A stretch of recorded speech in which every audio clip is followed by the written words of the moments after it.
चमक ये दमक फुलवन महक सब कुछ सरकार तुम।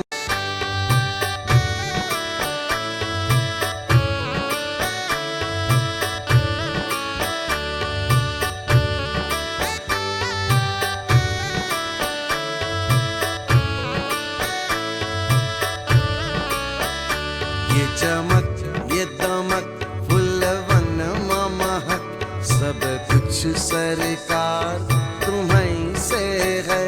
सब कुछ सरकार तुम्हीं से है। इतला के पवन चुमे सैया के चरण बगियन में बहार तुम्हीं से है। बगियन में बहार तुम्हीं से है।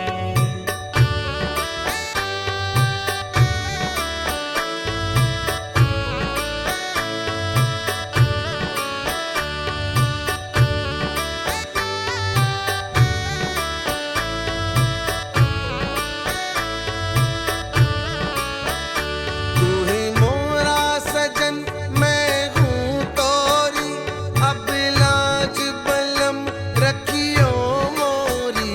अब लाज बलम रखियो मोरी। तू ही मोरा सजन मैं हूँ तोरी अब लाज बलम रखियो मोरी। चाहे इतनी जाऊं चाहे उतनी जाऊं चाहे इतनी जाऊं चाहे उतनी जाऊं मेरे दिल को प्यार तुम्हीं से है। सब कुछ सरकार तुम्हीं से है।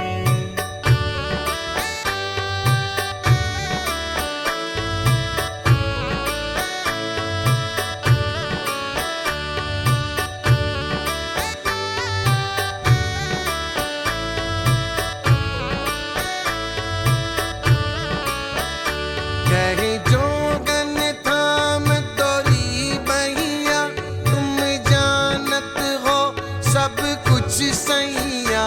तुम जानत हो सब कुछ सैया।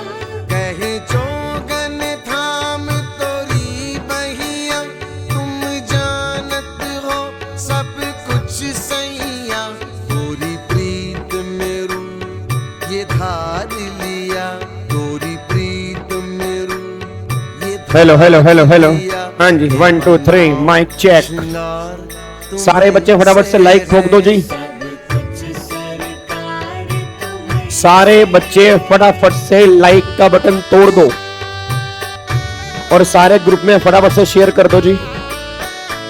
और हर एक बच्चा अपने स्टेटस पे लगा दे, हर ग्रुप में शेयर कर दे। एक भी बच्चा छूट गया तो सुरक्षा चक्र टूट गया। कमान कमान कमान, शाबाश शाबाश। भूल गई कुछ भी कहना तोरी प्रीत में रोवत है नैना, प्रीत में रोवत है नैना।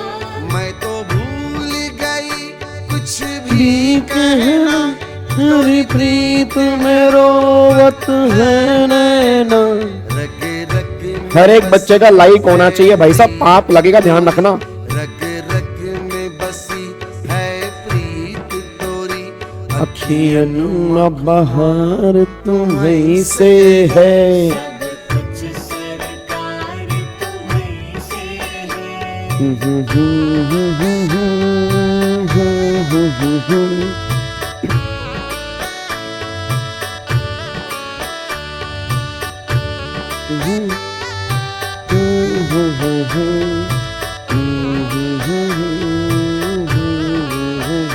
मेरा दिल ले लो मेरी जान ले लो, मेरा तन ले लो, मेरा मन ले लो।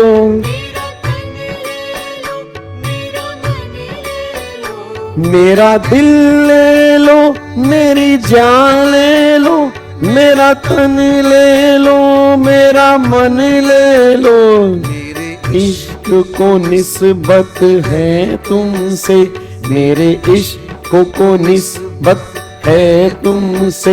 मेरा सब श्रृंगार तुम्हीं से है। सब कुछ very good afternoon, very good morning, very good evening मेरे दोस्तों, क्या हाल चाल है? कुछ सरकार तुम्हें वेरी गुड इवनिंग भाई, very good evening Gungun, very good evening Suchitra, very good evening Krish, very good evening Mishti, very good evening Riddhima. हो हैंग हो के यूट्यूब चल रहा है भाई साहब, यूट्यूब को भी सांस नहीं आ रहा, कह रहा बढ़ूं या रुकूं या गाबा सर की क्लास ही देख लूं। Very good afternoon, very good morning, very good evening, live वाले बच्चों को वेरी गुड इवनिंग, और जो इस क्लास को सुबह देखेंगे उनको वेरी गुड मॉर्निंग, जो दोपहर को देखेंगे वेरी गुड आफ्टरनून, जो आपका मन करे आप मुझसे ले लो जी। और सुनाओ भाई, सब एकदम बढ़िया, मस्त मौज बहार। जिसने लाइक नहीं किया ना बेटे लाइक करना जरूरी होता है ना लाइक को, ठीक है, और फटाफट से सबके साथ शेयर कर दो। तुम इतने सारे ग्रुप में हो, तुम्हें खुद पता है तुम कितने ग्रुप में हो, और अभी जब क्लास खत्म होगी ना उसके बाद चेक करूंगा, देखना सिंगल बच्चे ने भी किसी ग्रुप में शेयर नहीं किया होगा। तुम्हें लगता है क्यों मार्केटिंग करूं मैं गाबा सर की? गाबा लगता ही कौन है हमारा, है कौन गाबा? क्यों मैं इसका मैसेज किसी ग्रुप में डालूं? बेटे ये विचार अपने मन से निकाल दो। अगर इस वीडियो से एक बच्चे का भी भला होता है, उसकी दुआएं तुम्हें भी मिलेंगी। इसके मैं पैसे नहीं ले रहा, ये फ्री ऑफ कॉस्ट है, ठीक है? तो सबने एग्जाम निकालने हैं, इसको सेवा ही समझो, तो सेवा को शेयर किया करो नालायकों, अपने पास मत रखा करो इसको। चलो जी आ जाओ जी, फटाफट से आ जाओ जी, इधर देखो ध्यान से भाई साहब। एक तो राउंड ऑफ ही समझ नहीं आ रहा भाई जिसको राउंड ऑफ समझ में नहीं आ रहा ना, एक बार पिछली क्लास दोबारा देख लेना यार। मतलब राउंड ऑफ नहीं हो गया, पता नहीं क्या हो गया, इतना सिंपल सा राउंड ऑफ है, तुम्हें राउंड ऑफ समझ में नहीं आ रहा अभी तक? ऐसा क्या कॉन्सेप्ट हो गया उसके अंदर नालायक? हाँ, मैं एक बार लास्ट टाइम दोबारा से बोल रहा हूं भाई, इनकम टैक्स में राउंड ऑफ जो करते हैं वो ₹10 के मल्टीपल में करते हैं, और जीएसटी में राउंड ऑफ जो करते हैं ₹1 के मल्टीपल में करते हैं। इनकम टैक्स में चाहे इनकम हो चाहे जीरो हो, तो चाहे टैक्स हो, लास्ट में जीरो आना जरूरी है। और जीएसटी में ऐसा नहीं है, जीएसटी में 1 to 9 में आ सकता है, बट डेसिमल में नहीं आएगा। मतलब तुम्हें राउंड ऑफ समझ में नहीं आ रहा, हद होगी यार। ठीक है जी, तो अगर किसी को राउंड ऑफ में दिक्कत है, अगर किसी को भी राउंड ऑफ में दिक्कत है, तो आज की क्लास के एंड में मैं एक बार दोबारा समझा दूंगा, बट अभी हम अपना कंटिन्यू कर रहे हैं। 2 क्लास हमारी त्रिशूल बैच की हो चुकी हैं, और मैं दोबारा कह रहा हूं, जो जो बच्चे इसको लाइव देखते हैं या बाद में भी देखते हैं, जितने बच्चे भी देखते हैं, इंस्टाग्राम पे जो बच्चे हैं मुझे टैग किया करें, ताकि मैं अपनी स्टोरी पे लगाऊं, ताकि मेरे को पता लगे कि कौन कौन से बच्चे इसको लाइव देख रहे हैं। ठीक है ना, डेली अपडेट किया करो कि इसको कौन कौन लाइव देख रहा है, जो भी बच्चे इंस्टाग्राम पे होते हैं। ठीक है, चलो जी इधर देखो ध्यान से, एक बार फटाफट से यहाँ पे आ जाओ जी। अब मेरा पूरी क्लास से क्वेश्चन है, यहाँ पे आ जाओ। अब लास्ट क्लास में हमने कहां तक किया था जी? तो मेरे बच्चों लास्ट क्लास में हमने इसके ऊपर तक कर लिया था, और आज वाली क्लास में ये वाला पोर्शन हमें स्टार्ट करना है। तो लास्ट वाली क्लास में छोटी छोटी बातें हमने यहाँ पे कंप्लीट की थी। अब अभी तक हमने क्या कंप्लीट किया था? तो ये सारी की सारी बातें हम लास्ट क्लास में कंप्लीट कर चुके थे कि जीएसटी इनडायरेक्ट टैक्स है, आईडीटी का मतलब क्या है, रिग्रेसिव नेचर है, उसके बाद पेइंग कैपेसिटी से लिंक नहीं करता, फिर जीएसटी गुड्स और सर्विस पे लगेगा, डिपार्टमेंट सीबीआईसी है, जीएसटी की एप्लीकेबिलिटी 1 जुलाई से एप्लीकेबल हुआ, 8 जुलाई से जेएनके पर आया, फिर सर्विस चार्ज आपका जीएसटी नहीं होता, सर्विस चार्ज आपकी टिप होती है। उसके बाद फिर जीएसटी के टाइप्स कौन कौन से हैं? सीजीएसटी, एसजीएसटी, आईजीएसटी, यूटीजीएसटी, ये 4 तरह का जीएसटी होता है। फिर कॉम्बिनेशन कौन कौन सा होगा? अगर मान लो इंट्रा स्टेट सप्लाई है तो सीजीएसटी प्लस में एसजीएसटी, अगर इंटर स्टेट सप्लाई है तो आईजीएसटी, और अगर इंट्रा यूटी सप्लाई है उस केस में सीजीएसटी प्लस में यूटीजीएसटी एप्लीकेबल होगा, बस ये पर ध्यान दो। उसके बाद फिर जीएसटी की डेफिनेशन, ये भी हमने डिस्कस की। जीएसटी एक टैक्स है, किस पे लगेगा? सप्लाई पे लगेगा, गुड्स और सर्विस के सप्लाई पे लगेगा, but alcoholic liquor for human consumption उसकी सप्लाई पे जीएसटी एप्लीकेबल नहीं होगा। फिर जीएसटी का टैक्सेबल इवेंट क्या है? सप्लाई। फिर जीएसटी हमारा कंजम्पशन बेस्ड टैक्स है, जीएसटी हमारा डेस्टिनेशन बेस्ड टैक्स है। उसके बाद मैंने कहा था कि जीएसटी में किसी भी स्टेट की तरक्की इस बात पर निर्भर नहीं करती कि वहां पे कमाने वाले लोग कितने हैं, बल्कि इस बात पर निर्भर करते कि वहां पे खाने वाले लोग कितने हैं। उसके बाद जीएसटी में रजिस्ट्रेशन जो होता है वो ओरिजिन स्टेट में होता है, बट रेवेन्यू जो मिलेगा वो कंजम्पशन स्टेट को मिलेगा। और फिर लास्ट में हमने डिस्कस किया था कि जीएसटी जो है वो आपका वैल्यू एडिड टैक्स होगा। अब वैल्यू एडिड टैक्स का मतलब क्या है उसको हम कल वाली क्लास में समझेंगे, उसमें कई सारे एग्जांपल्स हमें करने हैं। कल हमें आईटीसी का बेस भी समझना है, तो कल वाली क्लास में सारी की सारी बातें करेंगे, बस ये पर ध्यान दो। चलो इधर देखो ध्यान से, एक बार फटाफट से यहाँ पे आ जाओ जी। अब आज वाली क्लास में ये टॉपिक हमें स्टार्ट करना है। अब मेरा पूरी क्लास से क्वेश्चन एक बार मेरे को सारे के सारे बच्चे आवाज मार दे। हमारे सिलेबस में दो तरह के मेजर टैक्सेस हैं, एक तो हमारे सिलेबस के अंदर इनकम टैक्स है और एक मेजर हमारे सिलेबस में जीएसटी है। अब मेरा पूरी क्लास से क्वेश्चन, अगर मैं इनकम टैक्स की बात करूंगा तो सारे बच्चे मेरे को आंसर देंगे इनकम टैक्स सेंट्रल लेवल का या स्टेट लेवल का है, सेंट्रल लेवल का है। और जीएसटी जो है वो सेंट्रल लेवल का भी है और स्टेट लेवल का भी है। अच्छा, अगर इनकम टैक्स आपका सेंट्रल लेवल का है तो उसका रिवेन्यू जो हम पे करेंगे वो किस गवर्नमेंट के पास जाएगा? सेंट्रल गवर्नमेंट के पास जाएगा। और जो भी हम जीएसटी का रिवेन्यू पे करेंगे वो किसके पास जाएगा? वो सेंट्रल गवर्नमेंट के पास भी जाएगा और स्टेट गवर्नमेंट के पास भी जाएगा। बट मैंने क्लास में भी कहा था कि इन टैक्सेस को बनाने वाली कभी गवर्नमेंट नहीं होती, मतलब सेंट्रल गवर्नमेंट या स्टेट गवर्नमेंट कभी भी लॉ नहीं बनाएगी। बनाने वाली कौन होगी? इंडिया का कॉन्स्टिट्यूशन। तो जितने भी लॉज हैं उसको बनाने की पावर कहां से मिलेगी? इंडिया के संविधान से मिलेगी। अब एक बार सारे बच्चे मेरे को फटाफट से बोल दे, इंडिया के संविधान को बनाने वाला कौन था, उसका रचयिता कौन था? डॉक्टर बी.आर. अंबेडकर। अच्छा, इंडिया के संविधान की यूनिकनेस क्या है? सबसे बड़ा संविधान हमारे इंडिया का है और इफेक्टिव कब से हुआ था? 26 जनवरी 1950। अब टोटल मिला के आर्टिकल कितने हैं? 395। अच्छा, वैसे एक्चुअल में 470 के अराउंड आर्टिकल हैं, बट जो टोटल एक्चुअल आर्टिकल है वो 395 है। जैसे कंपनीज एक्ट में टोटल मिला के 470 सेक्शन है, बट एक्चुअल में 470 नहीं है, बहुत सारे हैं। इनकम टैक्स में 298 सेक्शन है, वो कहने को 298 है, एक्चुअल में ज्यादा है। सेम ऐसे एक्चुअल आर्टिकल जो है वो 395 है, कहने को ज्यादा है, बट हमें 395 दिमाग में लेके चलनी है। उसके बाद इंडिया के संविधान में टोटल मिला के 12 शेड्यूल हैं। अब हमारे सिलेबस में कौन कौन से आर्टिकल कवर हैं, तो आज वाली क्लास में वो डिस्कस करना है। अब यहाँ पे एक बात चेक करना कौन कौन से आर्टिकल हमारे सिलेबस में कवर हैं। तो कुछ आर्टिकल आपके ओल्ड आर्टिकल हैं, कुछ आर्टिकल आपके न्यू आर्टिकल हैं और कुछ आर्टिकल आपके अमेंडेड आर्टिकल हैं। अब अगर मैं ओल्ड आर्टिकल की बात करूंगा तो ओल्ड आर्टिकल का मतलब क्या है? ओल्ड आर्टिकल मतलब जो जीएसटी आने से पहले भी था, जीएसटी आने के बाद भी है, ये आर्टिकल पहले भी रहेंगे और बाद में भी रहेंगे। न्यू आर्टिकल का मतलब क्या है? जो जीएसटी आने से पहले नहीं थे, जीएसटी की वजह से नए इंसर्ट किए गए हैं, वो सारे के सारे न्यू आर्टिकल हैं। और अमेंडेड आर्टिकल का मतलब यह है कि जिसमें जीएसटी की वजह से अमेंडमेंट आई है, तो वो सारी की सारी बातें अमेंडेड आर्टिकल के अंदर होंगी। अब एक बात चेक करते हैं कौन कौन से आर्टिकल हमें डिस्कस करने हैं। तो सबसे पहले आर्टिकल नंबर 245, फिर article number 246, article number 248, article number 254, article number 265, article number 271, ये सारे के सारे ओल्ड आर्टिकल हैं। उसके बाद फिर article number 246 capital A, article number 269 capital A, article number 279 capital A, article number 366 12A, article number 270 और आर्टिकल नंबर 1, ये सारे के सारे आर्टिकल हमारे सिलेबस का पार्ट हैं और आपके एग्जाम में कंफर्म इनमें से एक क्वेश्चन बनने की उम्मीद है, बस ये पर ध्यान दो। अब जितने बच्चे भी इस टाइम मेरे सामने लाइव बैठे ना, मैं गारंटी दे रहा हूं आप में से बहुत सारे बच्चों ने आर्टिकल किए ही नहीं होंगे, ना आपको ये क्लास में करवाए होंगे। अगर कोई रेगुलर बैच वाला बच्चा है उसने तो ये आर्टिकल किए होंगे, बट अगर कोई रेगुलर बैच वाला बच्चा नहीं है, ऐसा हो सकता है कि आप में से बहुत सारे बच्चों ने आर्टिकल किए ही ना हो। बट अगर आप एग्जाम उठा के देखोगे तो हर बार एग्जाम में नॉर्मली इसमें से क्वेश्चन बन जाता है। तो अगर आपने रेगुलर बैच में नहीं किए तो रिवीजन क्लास में इसको बहुत सही ढंग से समझना, इस आर्टिकल में क्या लिखा हुआ है। अब एक बार सबसे पहले ऐसा करते हैं, जितने भी हमारे ओल्ड आर्टिकल है ना, एक बार फटाफट से उसको रिवाइज करते हैं, फिर हम न्यू आर्टिकल के ऊपर आएंगे जी। अब सबसे पहला आर्टिकल जो है दैट इज आर्टिकल नंबर 245। अब आर्टिकल नंबर 245 किसका है जी? आर्टिकल नंबर 245 है extent of laws made by parliament और स्टेट असेंबली।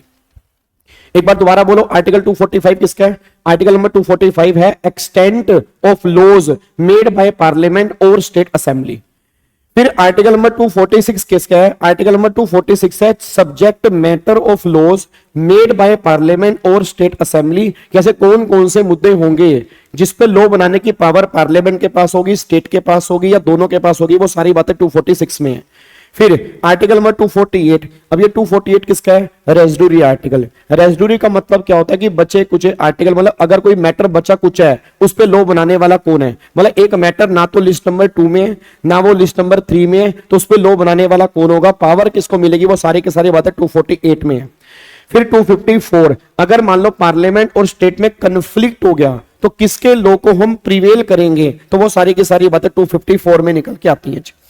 अब एक बार इन 4 आर्टिकल को हम 1 बाय 1 समझ रहे हैं। एक बार यहां पे आना चाहिए, इधर देखो ध्यान से। हेलो भाई साहब, ओए इधर देखो ध्यान से। ये कई बच्चे लाइव में बातचीत कर रहे हैं, भाई तुम मेरे से मार खाओगे, तुम मेरे से बिना बात की डांट खा लोगे। देख रहे हो पहली क्लास में कितने बच्चे थे? पहली क्लास में 1900 और 2000। कल कितने बच्चे थे? 1800। आज कितने बच्चे हैं? 1400। और कल आपको मैं दिखा दूंगा ये 1200, और उसके बाद ये क्लास प्राइवेट हो जाया करेगी। क्योंकि देखो अगर बच्चे ऐसे धीरे धीरे कम होंगे ना, फिर सिंपल सी बात है, लाइव होगी, प्राइवेट होगी, अपने आप सारे बच्चे आएंगे।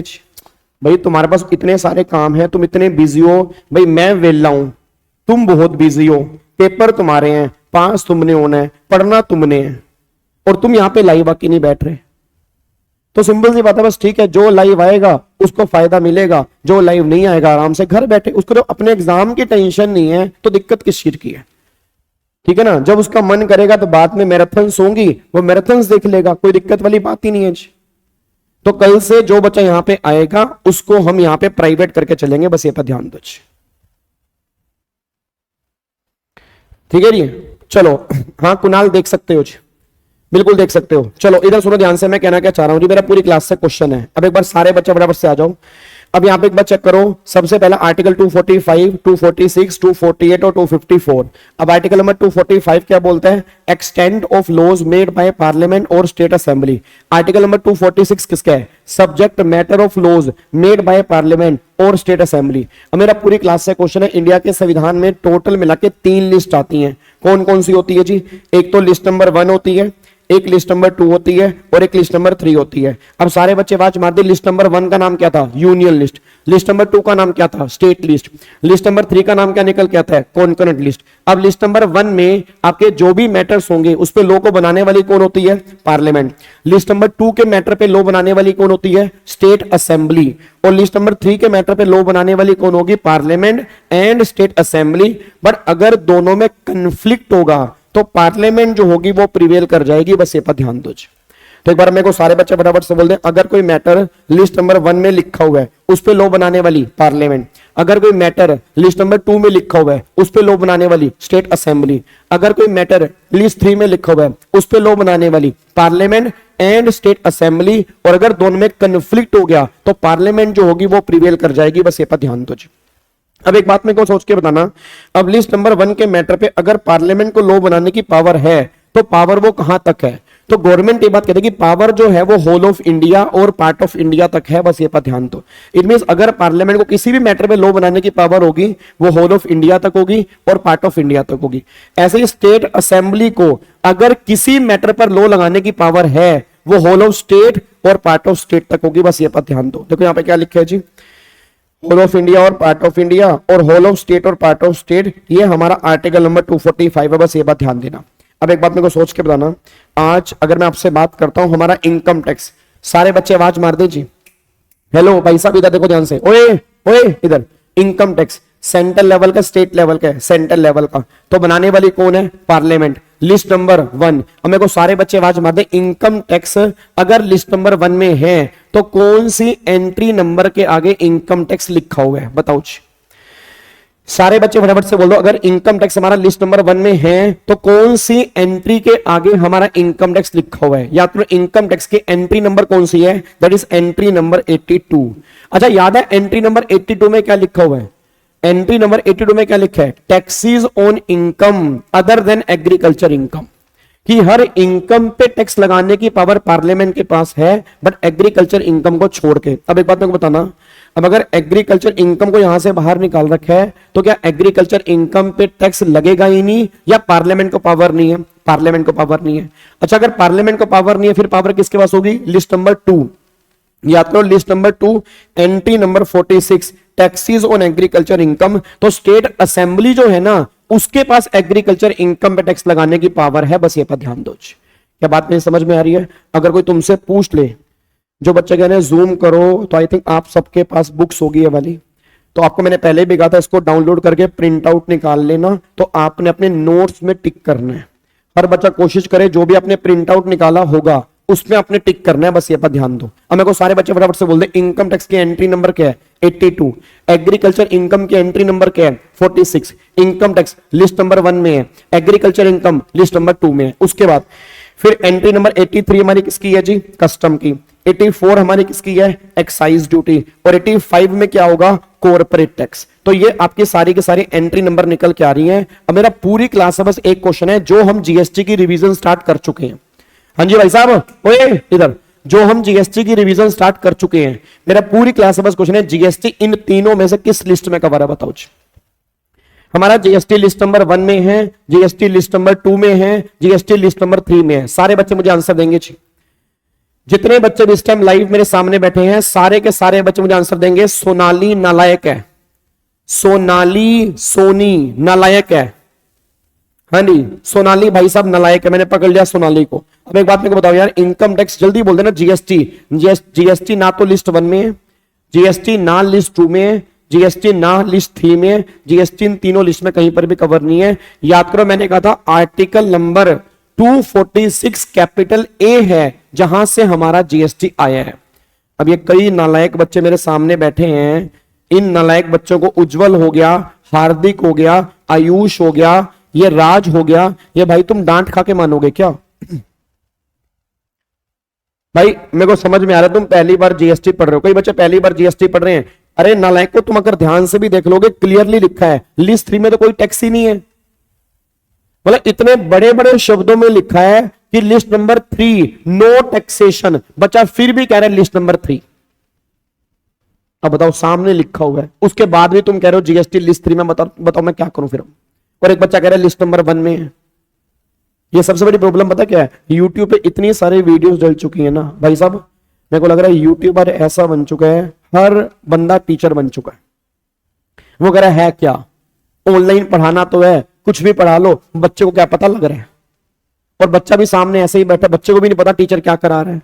बच्चा भी पढ़ रहा है, टीचर भी पढ़ा रहा है, दोनों के फुल मजे हो रहे हैं। बच्चे को समझ नहीं आ रहा वो गलत पढ़ रहा है, टीचर को लग रहा है ऐसे की तैसी बच्चा पढ़ता रहे, किसी को भी नहीं पता क्या चल रहा है। और सबसे बड़ी प्रॉब्लम ये आज के टाइम में आ चुकी है। तो पहली बात अपना दिमाग खोल के ये समझो ध्यान से, मैं कहना क्या चाह रहा हूं कि भाई साहब जीएसटी जो है पहली बात वो किसी भी लिस्ट में नहीं है, ना वो लिस्ट नंबर 1 में है, ना वो लिस्ट नंबर 2 में है, ना वो लिस्ट नंबर 3 में है। और गलती से भी ये मत बोल देना कि जीएसटी इन तीनों लिस्ट में है, जीएसटी इन तीनों लिस्ट में है ही नहीं है, और लिस्ट 3 में तो बिल्कुल भी नहीं है। अब इन तीनों लिस्ट में क्यों नहीं है, इसका लॉजिक हमने रेगुलर बैच में कवर किया था। अगर आपको याद आ रहा हो, आपको मैंने पहले भी कहा था जीएसटी को बनाने की पावर दोनों को चाहिए। मतलब जब इंडिया में जीएसटी आना था तो पार्लियामेंट ने कहा हम जीएसटी बनाएंगे, स्टेट ने कहा हम जीएसटी बनाएंगे। अब दोनों को जीएसटी बनाना था तो दोनों को बनाने की पावर तो किसी के पास नहीं है। लिस्ट नंबर 1 में पार्लियामेंट है, लिस्ट नंबर 2 में स्टेट है, लिस्ट नंबर 3 में नो डाउट दोनों है। बट अगर कंफ्लिक्ट हो गया तो पार्लियामेंट प्रिवेल करेगी ना। तो लिस्ट नंबर 3 में जीएसटी कैसे डाल दें? तो ना तो जीएसटी लिस्ट 1 में है, ना जीएसटी लिस्ट 2 में है, ना जीएसटी लिस्ट नंबर 3 में। तो जीएसटी की कहानी जो लिखी गई है वो आर्टिकल नंबर 246 कैपिटल ए से लिखी गई है, बस ये पर ध्यान दो। क्या बात मेरी समझ में आ रही है? तो आज के बाद मेरी फैमिली का सिंगल बच्चा भी ये बात नहीं बोलेगा कि जीएसटी इनमें से किसी भी लिस्ट में है। अगर कोई तुमसे पूछ ले कि जीएसटी इन तीनों लिस्ट में कहीं पर भी है, कहीं पर भी जीएसटी नहीं है। आर्टिकल 246 कैपिटल ए हमारी जीएसटी की कहानी का है, बस ये पर ध्यान दो। क्या बात समझ में आ रही है? क्या आपको बात मेरी समझ में आ रही है? पक्का पक्का। चलो अब अगले पॉइंट पर आओ। अब नेक्स्ट पॉइंट देखो, यहाँ पे नेक्स्ट पॉइंट क्या निकल के आ रहा है। अब इधर देखो ध्यान से। अब आपको मैंने कहा था जीएसटी जो है, अब सबसे मेन पॉइंट सुनना चाहिए। आपको मैंने कहा था जीएसटी जो है वो ऑल ओवर इंडिया एप्लीकेबल होता है, इंक्लूडिंग जेएनके। अब सबसे बड़ा क्वेश्चन बस ये निकल के आ रहा है कि हमारे जीएसटी में इंडिया की डेफिनेशन क्या है।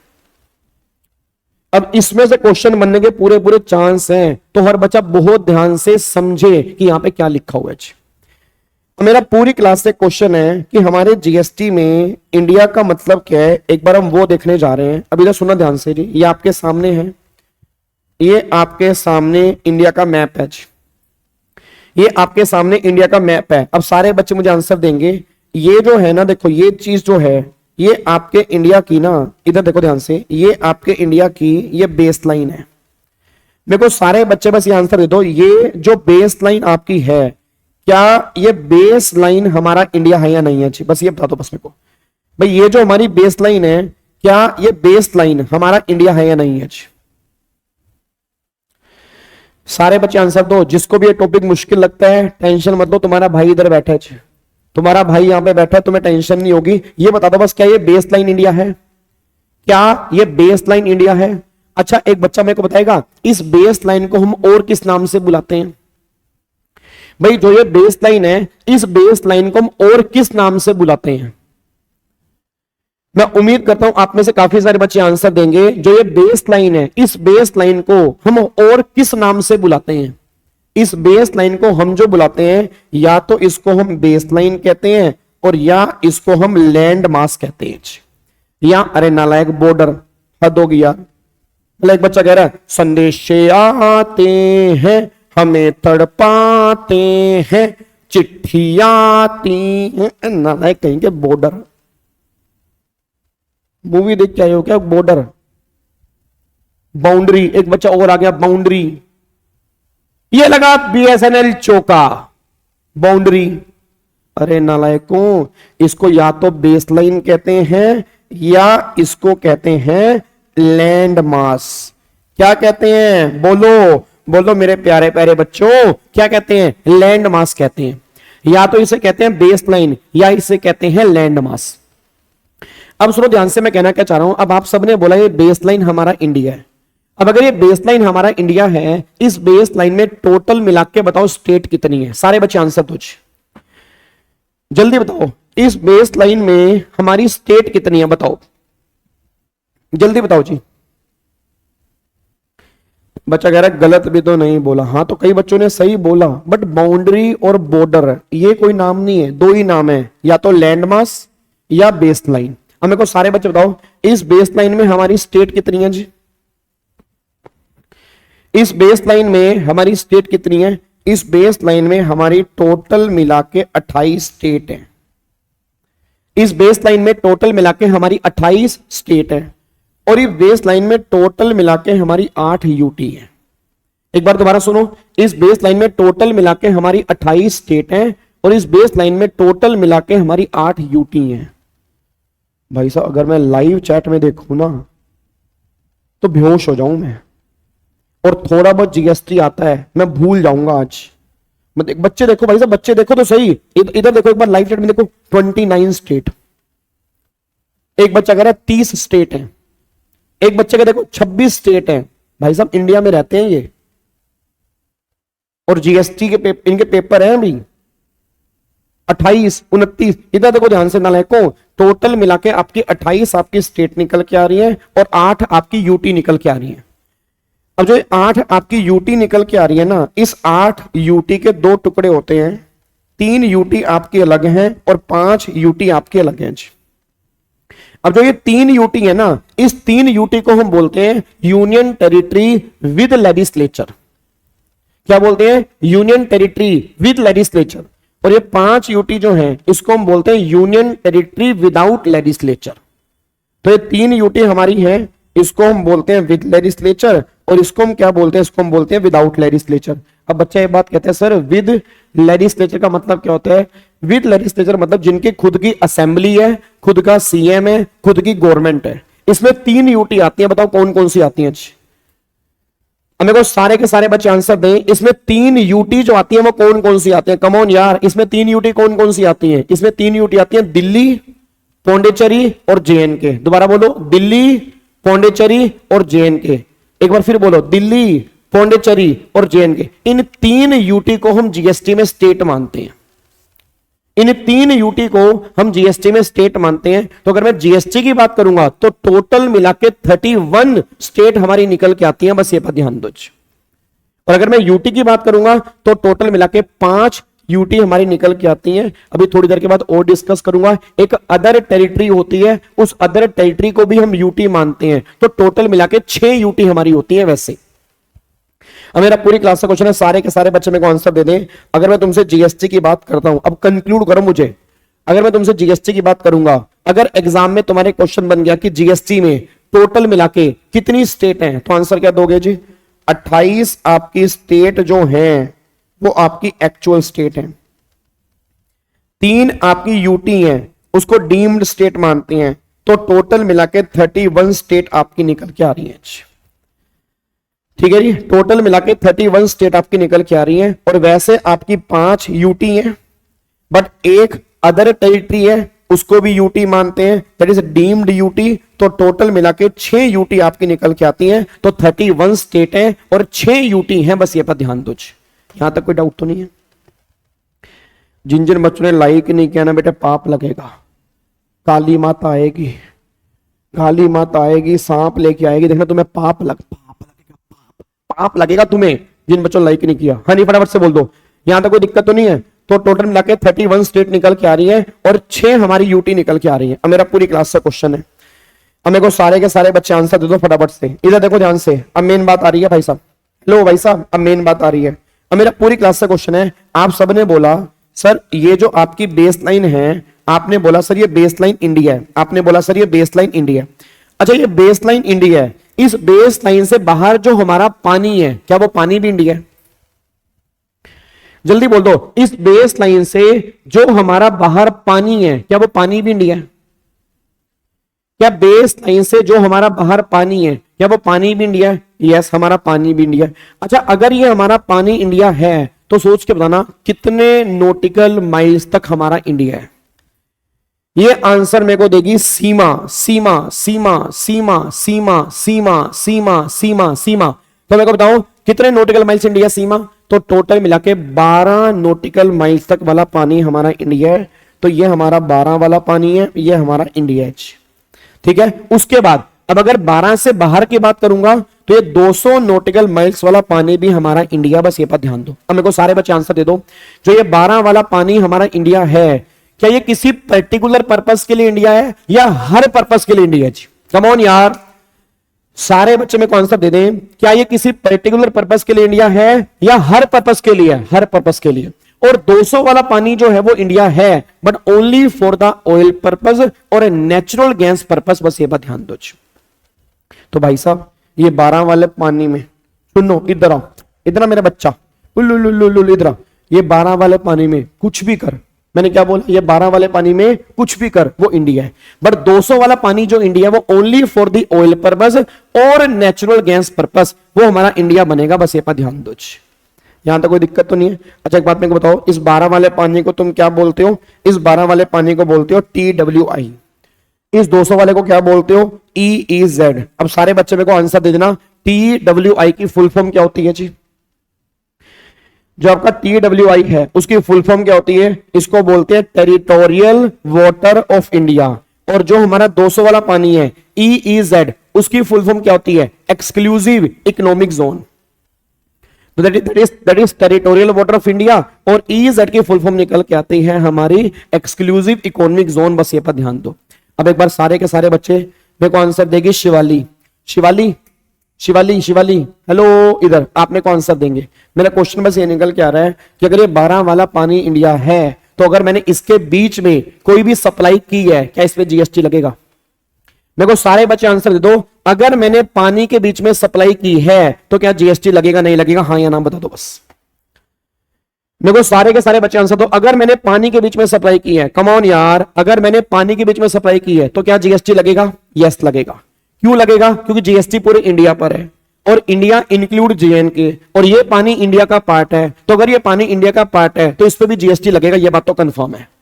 दूसरी बात, क्या 200 वाला पानी जो है, क्या अगर मैं इसके बीच में सप्लाई करूंगा तो क्या GST लगेगा?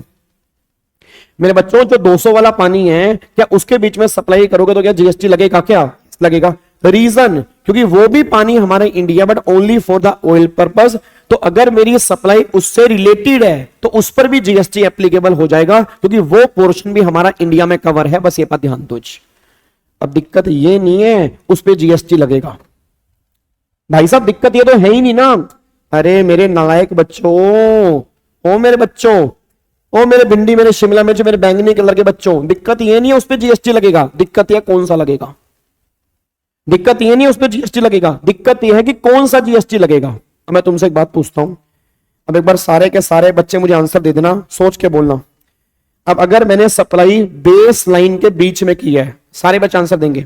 अगर मैंने सप्लाई बेस लाइन के बीच में की है, अब सोच के बोलना, स्टेट 1 से स्टेट 1 के बीच में सामान बेचा है, बताओ इंट्रा स्टेट या इंटर स्टेट, जल्दी बताओ।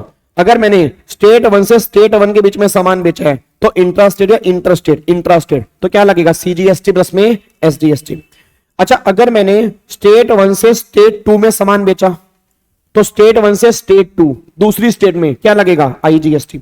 स्टेट 2 से अगर मैंने स्टेट 3 में सामान बेचा है तो दूसरी स्टेट में सामान बेचा है तो क्या लगेगा, आईजीएसटी। अगर मैंने स्टेट 3 से यूटी 1 में सामान बेचा है तो एक स्टेट है और दूसरा यूटी है, तो एक स्टेट है दूसरा यूटी है, दैट इज इंटर स्टेट, तो क्या लगेगा, आईजीएसटी। फिर अगर मैंने यूटी 1 से यूटी 1 में सामान बेचा है तो सीजीएसटी प्लस में यूटी जीएसटी, क्योंकि वो सेम यूटी है। फिर अगर मैंने यूटी 1 से स्टेट 4 में सामान बेचा है तो एक यूटी है और एक स्टेट है, दैट इज इंटर स्टेट, तो क्या लगेगा, आईजीएसटी।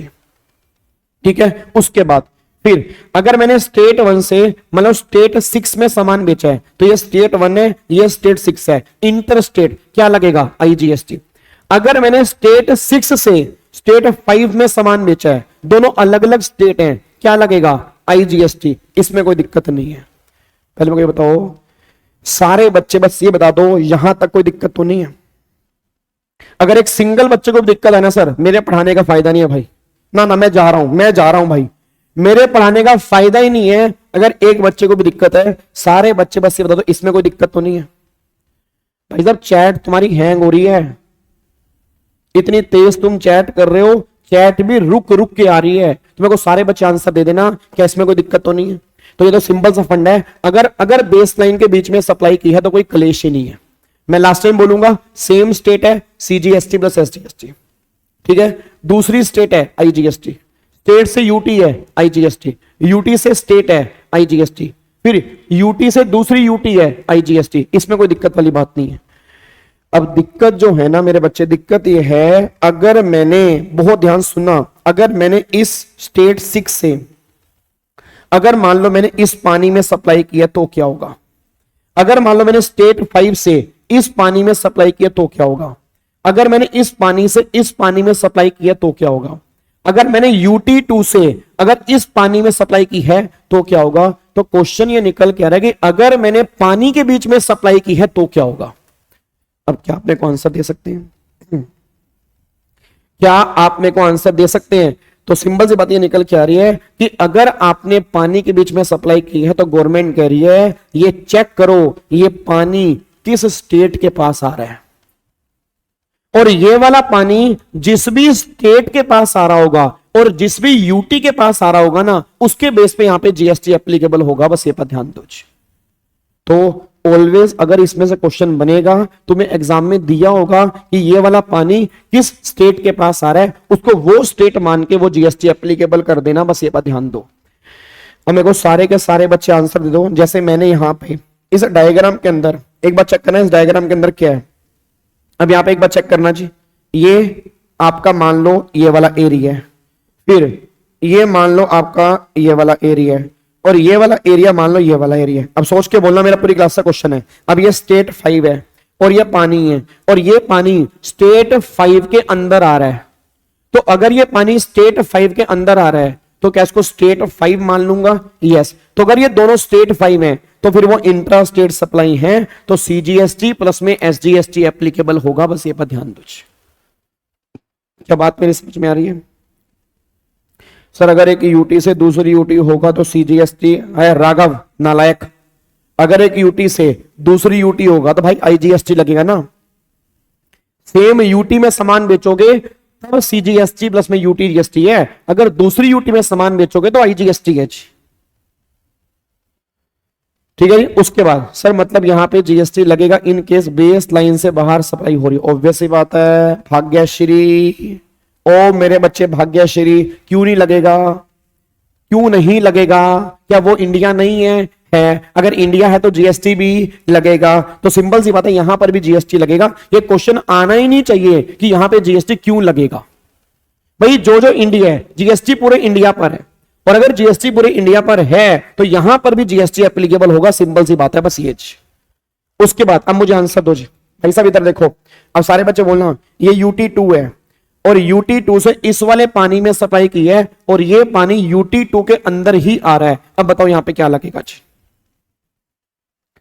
जल्दी बताओ, फटाफट से बताओ जी, फटाफट से मेरे को बता दो। शिव दोबारा बोलो क्या डाउट है। अभी डीम्ड ड्यूटी की बात करते हैं, अभी डीम्ड ड्यूटी की बात करते हैं। पहले मुझे इसका आंसर दो। अगर UT2 से इस पानी में सप्लाई कर रहा हूं और ये पानी में UT2 के अंदर आ रहा है तो जीएसटी कौन सा लगेगा? कस्टम लगेगा, नहीं लगेगा? किन चक्करों में पड़े हुए तुम मेरे बच्चे? पहले जीएसटी तो देख लो, कौन सा बच्चा ये भाई, पहले जीएसटी तो समझ लो। कस्टम को छोड़ो ना, कस्टम कब लगेगा वो कस्टम में देख लेना। अभी जीएसटी की बात करो। सबसे बड़ी प्रॉब्लम ये तो है सर, बैठा तो मैं टैक्स पढ़ने के लिए हूं, मन मेरा करता है मैं क्यों ना अकाउंट्स ही पढ़ डालूं। अकाउंट्स पढ़ने बैठता हूं तो मन में विचार कंपनी लॉ के आते हैं। जब कंपनी लॉ की बुक हाथ में लेता हूं तो ऐसा लगता है क्यों ना मैं एफएम ही पढ़ लूं। जब एफएम की बुक लेता हूं तो मन करता है टैक्स ही उठा लेता हूं। नालायक।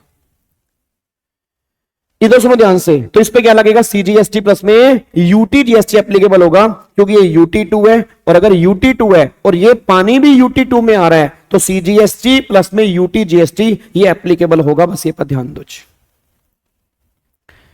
क्या यहां तक मेरी बात समझ में आ रही है? क्या आपको यहां तक मेरी बात समझ में आ रही है? पक्का पक्का, इसकी कोई दिक्कत तो नहीं है?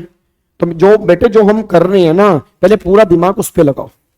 छोड़ दो कस्टम को, छोड़ दो इनकम टैक्स को, क्यों दिमाग में लेके बैठे हो? जब तुम्हें बोल दिया कि आने वाले 2.5 महीने यहां पे आके बैठ जाना, अब मैं क्या करूं? इसके बाद तो मैं तुम्हारे घर में आके ही तुम्हें पढ़ा सकता हूं, बस इसके अलावा तो मेरे पास कोई ऑप्शन भी नहीं है। इधर सुनो ध्यान से, यहां तक कोई दिक्कत तो नहीं है? यहां तक कोई दिक्कत तो नहीं है? हाँ देख सकते हैं भाई, देख सकते हैं। क्या इसको लॉक कर सकता हूं? चलो अब सुनो ध्यान से। अब मेरा क्वेश्चन क्या है, बहुत ध्यान सुनना। अब मान लो ये वाला पानी है, अब ये वाला पानी जो है ये स्टेट 6 के पास आ रहा है और इस पानी से मैंने इस पानी में सप्लाई की है और ये वाला पानी स्टेट 5 के अंदर आ रहा है। तो सारे बच्चे बोल देना इस पानी से इस पानी में सप्लाई कर रहा हूं, बताओ जीएसटी कौन सा लगेगा? जल्दी बोलो जीएसटी कौन सा लगेगा जी, जल्दी बोलो फटाफट से, जीएसटी कौन सा लगेगा? अगर स्टेट 6 वाले पानी से स्टेट 5 वाले पानी के बीच में सप्लाई की है तो जीएसटी कौन सा लगेगा? ऑब्वियस सी बात है आईजीएसटी लगेगा। ये हमारी स्टेट 6 है, ये हमारी स्टेट 5 है, तो यहां से वहां सप्लाई करोगे तो आईजीएसटी की बातें होंगी। बस ये पर ध्यान दो। क्या सुनैना को मेरी बात समझ में आ रही है जी? पक्का पक्का लोग कर सकते हैं। चलो अब अगले पॉइंट पर आओ जी। अब आएगा मेन क्वेश्चन। भाई साहब ओए ओए भिंडी इधर, अब मेन क्वेश्चन आएगा जी।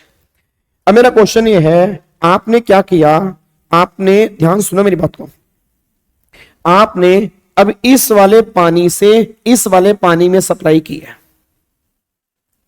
अब मेरा पूरी क्लास है बस क्वेश्चन ये है कि जो ये 200 वाला पानी है, आप मेरे को बताओ कि इस 200 वाले पानी को हम क्या मानेंगे? देखो सारे बच्चे बस ये बोल देना, ये जो हमारा 200 वाला पानी है, इस 200 वाले पानी को हम क्या मानेंगे? बताओ हनी, जल्दी फटाफट से सोच के बताओ, इस 200 वाले पानी को हम मानेंगे क्या? ये 200 वाला पानी क्या है? एक बच्चा कह रहा है सर गबे, ओए ओ गबे, ओए हेलो, ओए इधर सुन मेरी बात। सर ये 200 वाला पानी जो है ना, ये जिस भी नियरेस्ट 200 वाला पानी जो है, ये जिस भी नियरेस्ट स्टेट के पास आएगा या जिस भी नियरेस्ट यूटी के पास आएगा, उसको वो स्टेट और वो यूटी मान के जीएसटी लगा देंगे। ऐसा होगा? सोच के बताना ऐसा होगा? भाई जो नियरेस्ट स्टेट होगी, जो नियरेस्ट यूटी होगी, उसको वो मान लेंगे? Answer is no. वो नियरेस्ट स्टेट और नियरेस्ट यूटी वाला कॉन्सेप्ट जो लगता है वो 12 नॉटिकल माइल्स के अंदर लगता है, वो 200 के अंदर नहीं लगता।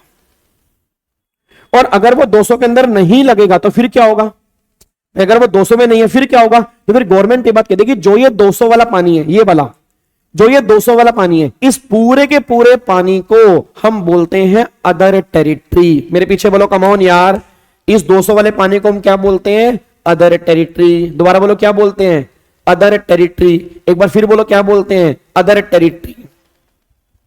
मेरे को ज्यादा मत बुलवाओ, मेरा गला वैसे खराब हो रहा है और तुम मेरे को बुलवाते हो ज्यादा। तुम्हें लगता है गाब्बा बोल ले, गाब्बा तो बोल लेगा, तुम भी बोलो आगे से, जल्दी बोलो। 200 वाले पानी को क्या बोलते हैं? बोलो 200 वाले पानी को क्या बोलते हैं? Other territory. अब अगर इस 200 वाले पानी को अदर टेरिटरी बोलते हैं तो अदर टेरिटरी को स्टेट मानना है या यूटी मानना है? क्योंकि ऐसा तो कोई जीएसटी हमने सुना ही नहीं। ओजीएसटी किसी ने सुना है? ओजीएसटी मेरे को सारे बच्चे बताओ, किसी ने ऐसा कोई जीएसटी सुना है? ओजीएसटी हमने तो नहीं सुना। या तो क्या सुने? सीजीएसटी प्लस एसजीएसटी, या क्या सुने? सीजीएसटी प्लस यूटीजीएसटी, या हमने क्या सुना है? आईजीएसटी। ओजीएसटी का तो मतलब ही नहीं है। तो अगर ओजीएसटी हमने नहीं सुना तो ये जो अदर टेरिटरी इसको हम क्या मानेंगे? इस पूरे के पूरे पानी को मानेंगे हम एक यूटी। इस पूरे के पूरे पानी को हम एक यूटी मान के चलेंगे। अब याद करो मैंने कहा था एक डीम्ड यूटी होती है। याद करो मैंने कहा था एक डीम्ड यूटी होती है। तो वो डीम्ड यूटी जो होती है वो यही वाली यूटी है। मतलब 5 यूटी तो हमारी एक्चुअल है, 1 यूटी हमारी ये है, तो 5 + 1 6 यूटी हमारी निकल के आती है। बस ध्यान देना आज, ठीक है जी। तो अब ये जो भी पानी आपका है ये पूरा का पूरा पानी ओटी है। इस ओटी को हम यूटी मानेंगे और अगर यूटी मानेंगे तो उसके बेस पे जीएसटी एप्लीकेबल करेंगे। बस ये पर ध्यान दो। अब मेरे को सारे बच्चे फटाफट से आंसर दे देना। अब अगर मान लो मैं यहां से UT2 के पानी से इस पानी में सप्लाई कर रहा हूं और ये वाला पानी भी UT है और ये वाला पानी भी UT है, बट ये UT2 है और ये जो OT है उसको UT माना है। अब बताओ अगर यहां से यहां सप्लाई होगी, ये दोनों UT हैं, तो जीएसटी कौन सा लगेगा? बताओ जल्दी बताओ, जीएसटी कौन सा लगेगा जी? अयान एसजी, अभी SEZ की बात कर लेंगे मेरे भाई। जो मैं करा रहा हूं ना पहले वो कर लो यार। अभी SEZ बहुत आगे जाके आएगा। जब हम सेक्शन 16 करेंगे जीरो रेटेड सप्लाई का, उसमें देख लेंगे SEZ का। अभी जो क्वेश्चन पूछ रहा हूं तो उसके मुझे आंसर दो। बोलो बोलो बोलो बोलो बोलो बोलो, है नहीं? क्या लगेगा? जल्दी बोलो क्या लगेगा? IGST। बहुत बढ़िया, वेरी गुड। क्या लगेगा? IGST। IGST क्यों लगेगा? क्योंकि ये यूटी अलग है और ये यूटी अलग है। तो अगर दोनों अलग अलग यूटी हैं तो IGST की बातें होंगी। बस ये पर ध्यान दो। अब मेरे को सारे बच्चे आंसर दें। अच्छा, अगर मान लो इस पानी से मैंने इस पानी में सप्लाई की और इस पानी से इस पानी में सप्लाई की, अब सोच के बताना अगर इन पानी में सप्लाई हो रही है तो जीएसटी कौन सा लगेगा? बताओ जी। अगर इन पानी में सप्लाई हो रही है तो जीएसटी कौन सा लगेगा? सारे के सारे बच्चे मुझे आंसर दे दें। इन पानी में सप्लाई हो रही है तो जीएसटी कौन सा लगेगा? सर आपने बोला था 200 नॉटिकल माइल्स ऑयल पर्पस के लिए है। हाँ तो मैं ऑयल पर्पस की मान के चल रहा हूं, मैं अदर की तो बात ही नहीं कर रहा। अदर के लिए तो ये इंडिया है ही नहीं। तो ऑब्वियस सी बात अगर मैं तुमसे पूछ रहा हूं तो वो ऑयल पर्पस की ही बात हो रही है। हाँ जी, कौन सा लगेगा? गलती से IGST मत बोल देना। ये सारा का सारा पानी क्या है? ये सारा का सारा पानी एक यूटी है। और अगर ये सारा का सारा पानी एक यूटी है तो इस पे क्या लगेगा? CGST प्लस में UT GST एप्लीकेबल होगा। इस पे गलती से IGST मत बोल देना। बस ये पर ध्यान दो। क्या बात मेरी समझ में आ रही है? तो अगर मैं सप्लाई इसके बीच में करूंगा तो यहां पे CGST प्लस में UT GST की बातें होंगी, IGST की बातें नहीं होंगी। बस ये पर ध्यान देना। डन? क्या इसको लॉक कर सकता हूं जी? ठीक है जी। अब सुनो ध्यान से, एक बच्चे का डाउट आया है सर ये 200 नॉटिकल माइल्स हम कहां से काउंट करेंगे? तो ये 200 नॉटिकल माइल्स जो होता है हम बेस लाइन से काउंट करेंगे यहां से। तो यहां से 200 हमें काउंट करने हैं। तो यहां से 188 है, मतलब 12 के बाहर से 188 है। जो 200 में काउंट करने हैं वो यहां से काउंट करने हैं। बस ये पर ध्यान दो। सर अगर गुड्स सप्लाई हो गया तो, हाँ तो गुड्स की बात मैं कर रहा हूं जी, गुड्स की बात ही हो रही है। डन, लॉक करें जी इसको। हाँ जी, सारे बच्चे बताओ यहां तक क्लियर है? हाँ बिल्कुल जतिन लगेगा, 100% लगेगा जी। इसको लॉक कर दें जी। दिव्या क्या डाउट है तुम्हारा? चलो अब अगले पॉइंट पर आओ जी, इधर देखो ध्यान से। अब एक बार सारे बच्चे इस डायग्राम को चेक कर लेना, जो आपका इंडिया का डायग्राम है। देखो जी, अब यहां पे एक बार चेक करो फटाफट से। ये देखो जी, ये आपका लैंड बेस, ये आपका लैंड मास है बेस लाइन, ये 12 वाला, ये 200 वाला। अब लैंड मास में आपका 28 स्टेट है, 8 यूटी है। 8 यूटी में आपकी 3 यूटी अलग हैं, 5 यूटी अलग हैं। 3 यूटी कौन सी हैं? With legislature. 5 कौन सी है? Without legislature. 3 यूटी के नाम क्या है? दिल्ली, पौंडीचेरी, JNK। इन तीनों को हम क्या मानेंगे? स्टेट मानेंगे। 28 प्लस में 3, टोटल मिला के 31 स्टेट हो गई। तो दिव्या ये सारे बच्चे वही तो बैठे हैं मेरे बच्चे, ये सारे बच्चे वही तो बैठे हैं। और क्यों, और कौन बैठे हैं यहाँ पे नालायक? इधर देखो ध्यान से, इतनी देर से ये क्वेश्चन पूछ रहे हो, मेरे को लगा पता नहीं कितना इंपॉर्टेंट क्वेश्चन है।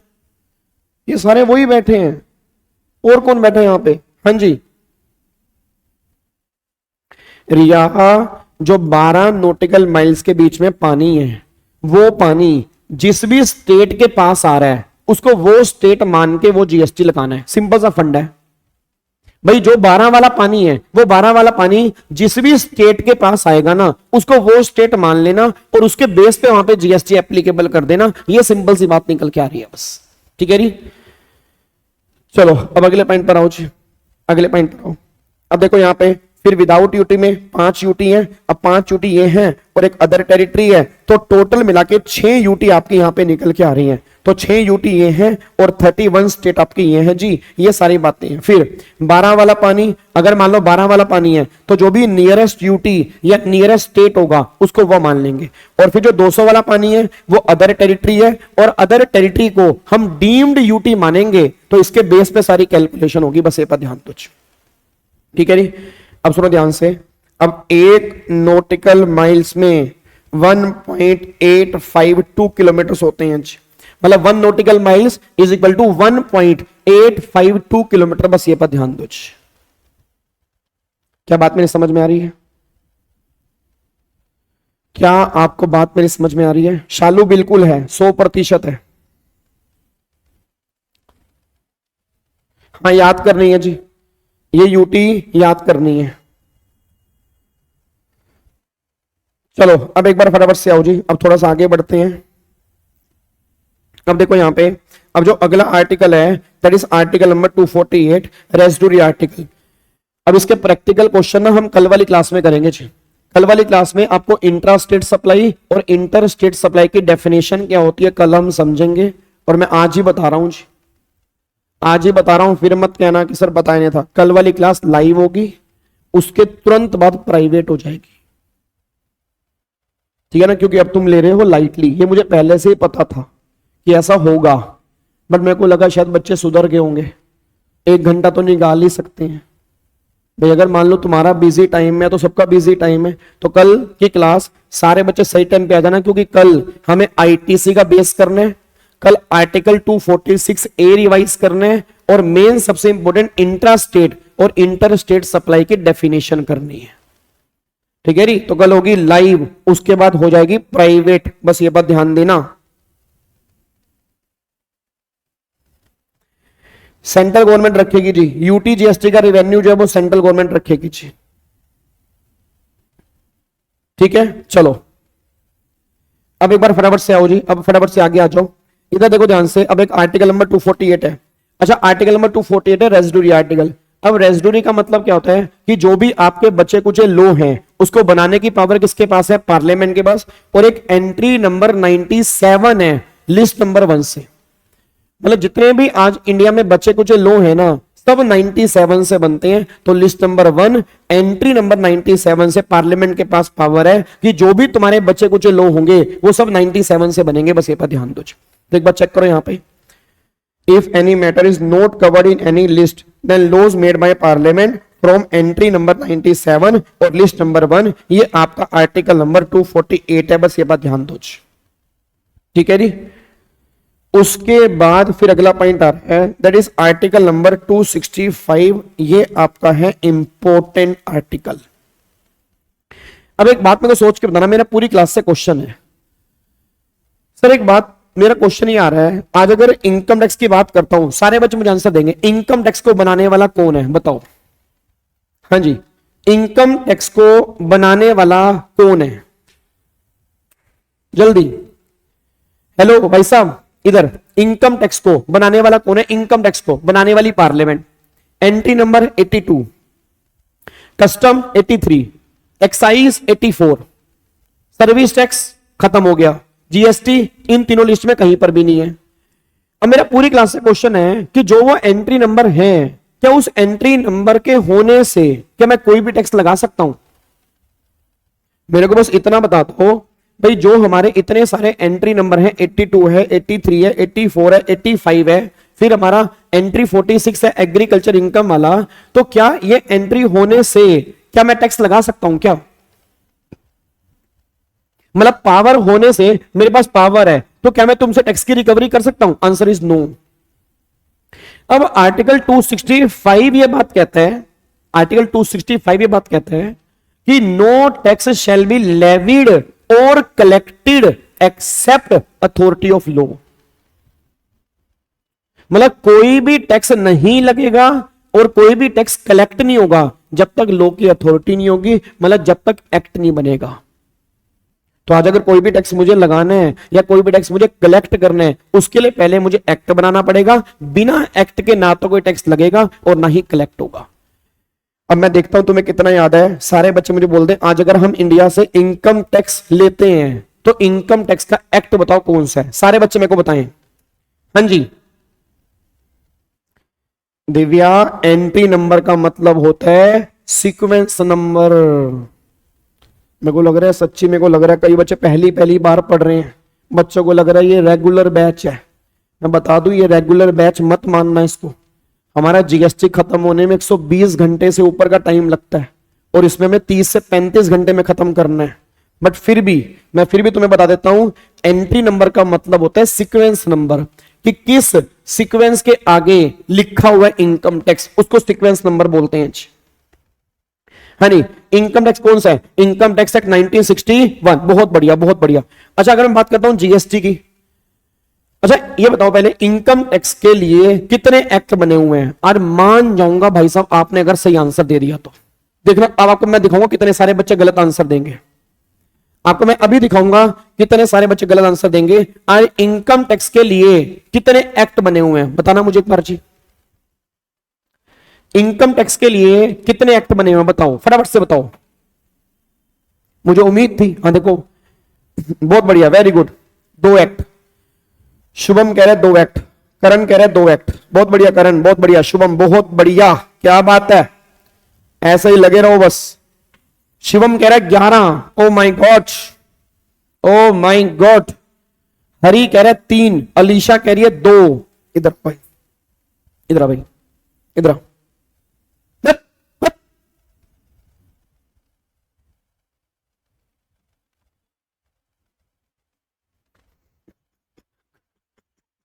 कौन से 2 एक्ट नालायकों, कौन से? कब पढ़े 2 एक्ट? मेरे को लग रहा है मेरे को थोड़ा बहुत टैक्स आता है, भूल जाऊंगा मैं। अरे 2 एक्ट कौन से आ गए भाई? हेलो 2 एक्ट कौन से आ गए? 2 एक्ट, 3 एक्ट कौन से हो गए? इधर सुनो ध्यान से नालायकों, इनकम टैक्स के लिए सिंगल एक्ट ही बना हुआ है। कौन सा? Income tax act 1961।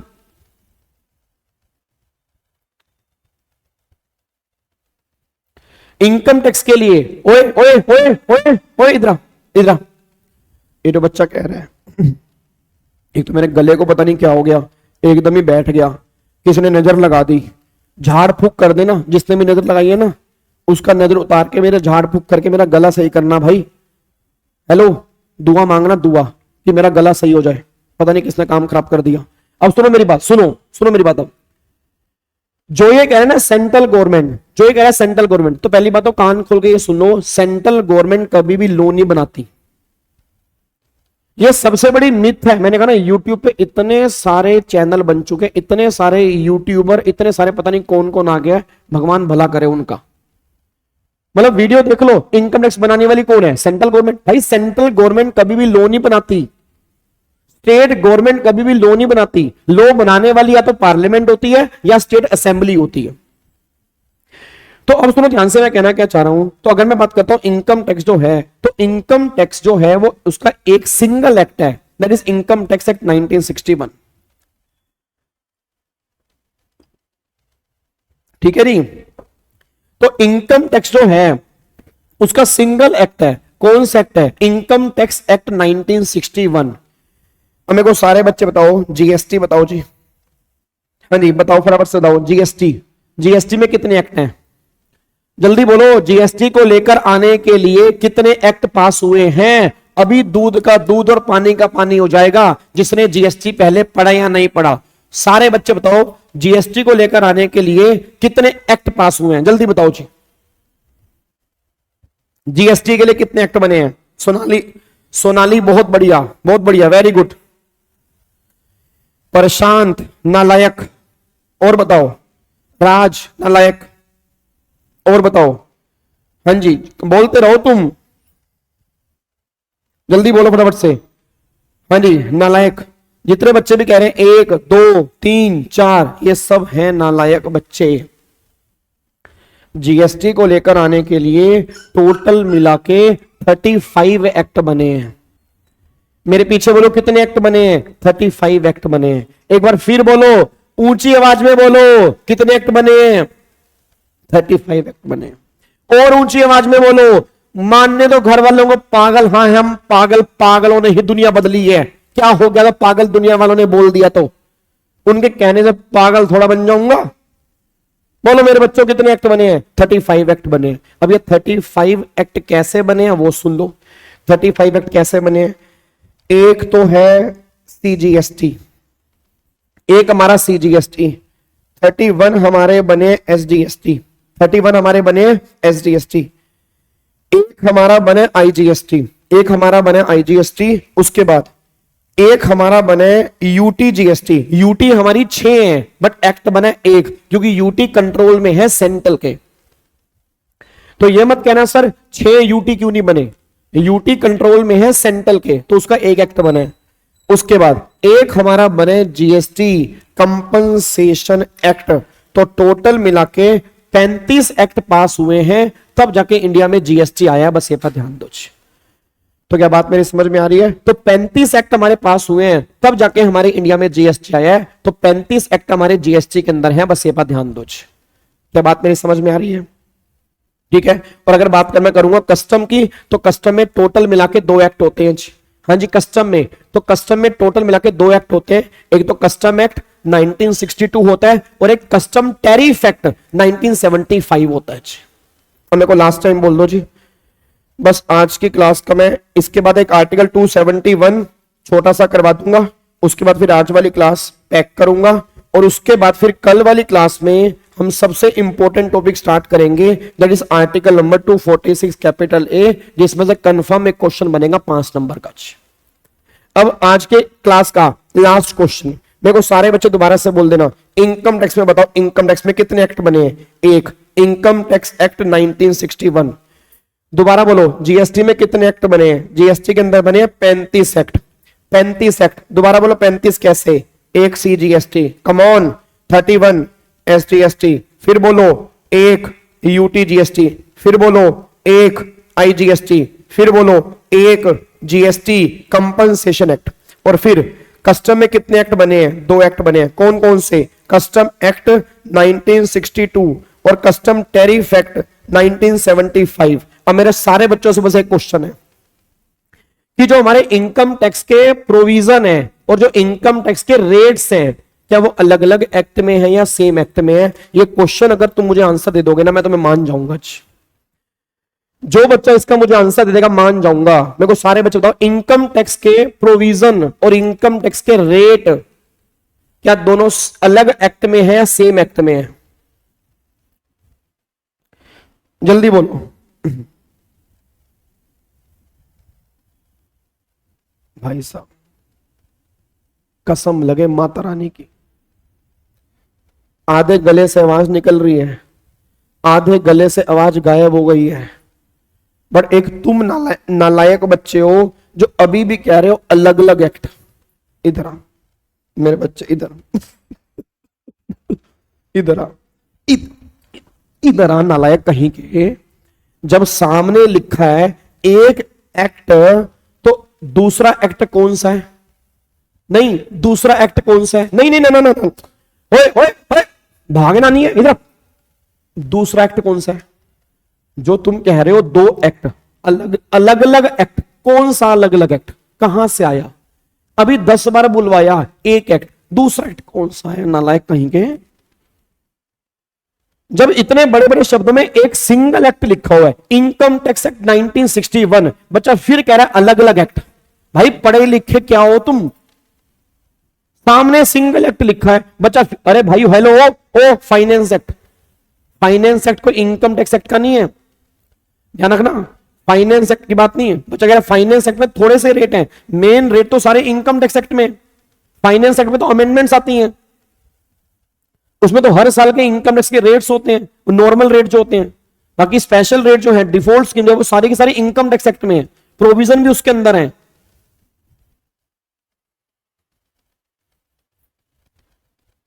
उसके बाद अब मेरे को बताओ जीएसटी, अब मेरे को बताओ सारे बच्चे जीएसटी, जीएसटी के प्रोविजन और जीएसटी के रेट क्या सेम एक्ट में अलग अलग एक्ट में है? जल्दी बताओ, जीएसटी के प्रोविजन और जीएसटी के रेट क्या अलग अलग एक्ट में है सेम एक्ट में है? जल्दी बताओ, जीएसटी के प्रोविजन, भाई इनकम टैक्स रूल्स भी हैं मेरे बच्चे, रूल्स में रेट नहीं होते, रूल्स में प्रोसीजर होते हैं।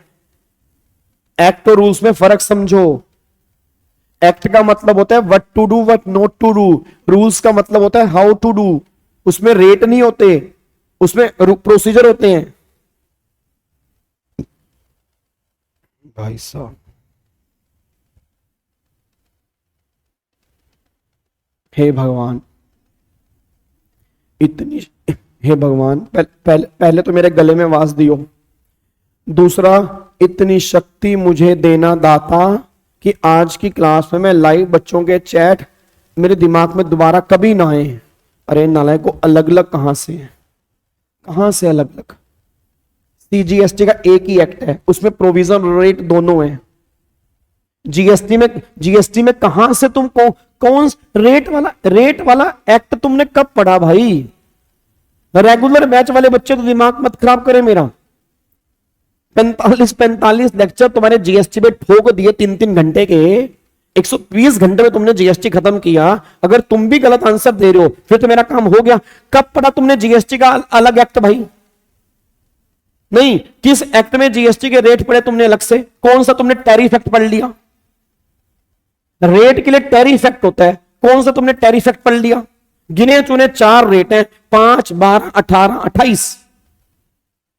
बच्चा कह रहा है एसजीएसटी के, अरे मेरे नालायकों वो एसजीएसटी के एक्ट अलग अलग हैं, हर स्टेट का एक्ट अलग है, बट जो भी एक्ट है उसी में प्रोविजन है, उसी में रेट है। एक्ट अलग होने का मतलब क्या है? अगर सीजीएसटी एक्ट है उसमें रेट है, उसमें प्रोविजन है। एसजीएसटी हर स्टेट का अलग अलग है तो उसी में रेट है, उसी में प्रोविजन है।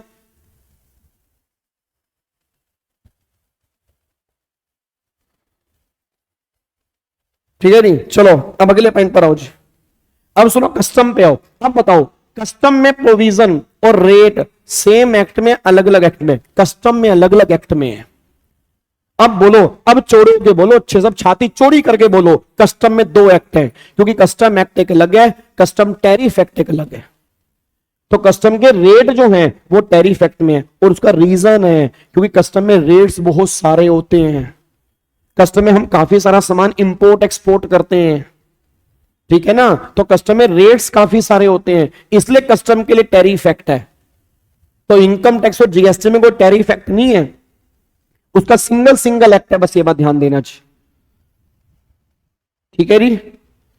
चलो अब फाइनली हम इसको लॉक कर रहे हैं। तो आई थिंक आपको पता लग गया होगा, जीएसटी में रेट प्रोविजन एक में है, इनकम टैक्स के अंदर भी है, कस्टम में आपके 2 एक्ट होते हैं, बस ये पर ध्यान दो, ठीक है जी। अच्छा अब लास्ट पॉइंट बता रहा हूं बस। अब आपने सुना होगा जीएसटी के अंदर भी सेस लगता है, कंपनसेशन सेस, और इनकम टैक्स के अंदर भी सेस है, हेल्थ एंड एजुकेशन सेस। तो उसको लगाने की पावर कहां से मिली? आर्टिकल नंबर 271 यहां से पावर मिली।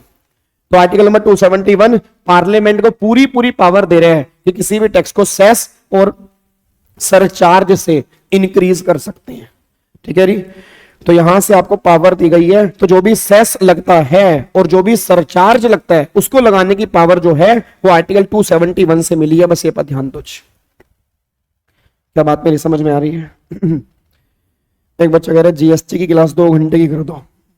मेरे बच्चे, मेरी सुबह से लेके सुबह 7:30 से लेके, रेगुलर बैच वाले बच्चों को पता है, सुबह 7:30 से लेके मेरी अभी 6:30 बजे तक क्लास होती है। कम से कम मैं 10 घंटे बोल चुका हूं। मैं आगे जाके टाइम बढ़ा दूंगा जब मेरे बैचेस खत्म हो जाएंगे, बट अभी 1 घंटा बहुत है। आराम से चलेंगे, बढ़िया चलेंगे, टेंशन मत लो, तुम्हें सब कुछ समझ में आएगा, तुम उसके लिए निश्चिंत हो जाओ जी, ठीक है जी। चलो अब एक बार आज वाली क्लास को हम पैक करते हैं। कोई बच्चा बिना लाइक और कमेंट के नहीं जाएगा। डेली कमेंट, ध्यान रखना, डेली कमेंट मेरे लिए बहुत बड़ा मोटिवेशन है। तो आपका 1 मिनट लगेगा, बट आपके मैसेज करके मेरे को पूरे दिन की एनर्जी मिल जाती है। बात मेरी समझ रहे हो? और ये वीडियो हर एक के साथ शेयर किया करो, क्योंकि बहुत सारे बच्चों की हेल्प हो जाएगी। तुम्हें नहीं पता तुम्हें कितनी दुआएं मिलेंगी, ठीक है जी। चलो तो फिर बाकी मुलाकात करेंगे कल वाली क्लास में, सेम टाइम शाम को 7 बजे सेम जगह पर।